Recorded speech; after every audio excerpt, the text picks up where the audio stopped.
morning guys! I'm back, Lian Conde. Kung sa tingin nyo na wala po ako talagang sakit, ito po yung iniinom kong gamot everyday. Ito po yung routine ko. At may supplement din akong iniinom po. So, para lang to recall, meron po akong sakit na lupus nephritis at pulmonary hypertension. So, baka akala nyo na I am okay, na wala po akong dinadaing na sakit. Ngayon, may isa akong gamot na iniinom na hindi kasama sa routine ko everyday, yung antibiotic ko kasi meron ako infection. And I have to take it for 7 days.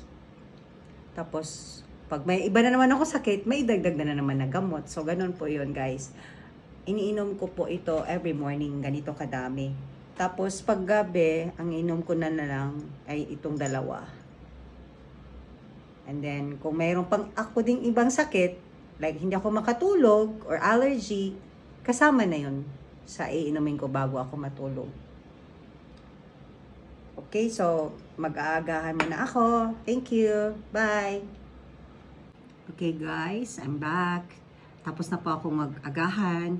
Ngayon, inumin ko na po yung mga gamot ko. Yung isa ininom ko na po, yung antibiotic ko.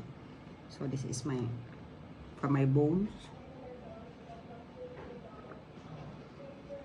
So this is for my lupus, yung steroids. Ito din sa pulmonary hypertension ko. Dalawa yung gamot ko doon.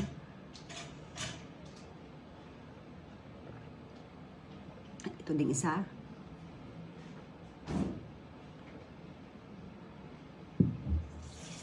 Ito pa.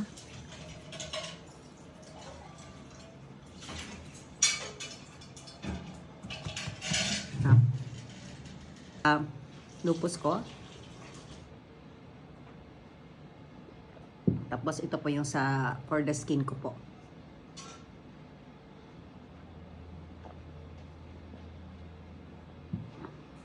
Tapos meron din akong buffered C.